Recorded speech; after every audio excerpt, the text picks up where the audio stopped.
Item ಯಾವುದೇ ಇರಲಿ try ಮಾಡಿ Aachi chicken masala. Railway track service ರೋಡ್ಗೂ ಕೂಡ ಬಿದ್ದಂತ ಮರ. ಮಿಲ್ಕ್ ಕಾಲೋನಿ ಬಳಿಯ ರೈಲ್ವೆ ಟ್ರ್ಯಾಕ್ ಬಳಿ ಘಟನೆ ನಡೆದಿದೆ. ಭಾರಿ ಮಳೆಯಿಂದಾಗಿ ಬುಡ ಸಮೇತ ಬಿದ್ದಂತ ಬೃಹತ್ ಗಾತ್ರದ ಮರ. ಇದರಿಂದಾಗಿ ಅಲ್ಲಿ ಜನರಿಗೆ ಓಡಾಡೋದಕ್ಕೆ ಸಮಸ್ಯೆ ಆಗ್ತಾ ಇದೆ. ಮರ ತೆರವು ಕಾರ್ಯಾಚರಣೆ ಬೇಗ ಆಗಬೇಕು ಅಂತ ರೈಲ್ವೆ ಟ್ರ್ಯಾಕ್ ಸರ್ವಿಸ್ ರೋಡ್ ಮೇಲೂ ಕೂಡ ಮರ ಬಿದ್ದುಬಿಟ್ಟಿದೆ. ಮರ ಬಿದ್ದ ಪರಿಣಾಮ ಸದ್ಯ ರಸ್ತೆ ಸಂಪೂರ್ಣ ಬಂದ್ ಆಗಿದೆ. ತೆರವು ಕಾರ್ಯಾಚರಣೆ ಶೀಘ್ರವಾಗಿ ಆಗಬೇಕಿದೆ.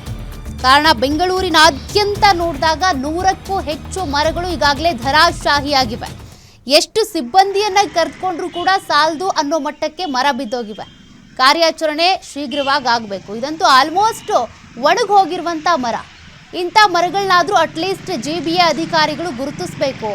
ಈ ರೀತಿ ಘಟನೆಗಳಾಗೋದಕ್ಕೂ ಮುಂಚೆನೇ ಅವರೇ ತೆರವುಗೊಳಿಸಬೇಕು. ಬಟ್ ಅಂಥ ಕೆಲಸಗಳಾಗಿಲ್ಲ. GBA ಇನ್ನೂ ಕೂಡ ಮಳೆಗಾಲ ಫೇಸ್ ಮಾಡೋದಕ್ಕೆ ಬೇಕಾಗಿರುವಂಥ ಪೂರ್ವ ತಯಾರಿ ಮಾಡಿಕೊಂಡಿಲ್ಲ. ಅದರಲ್ಲಿ ವಿಫಲ ಆಗಿಬಿಟ್ಟಿದೆ.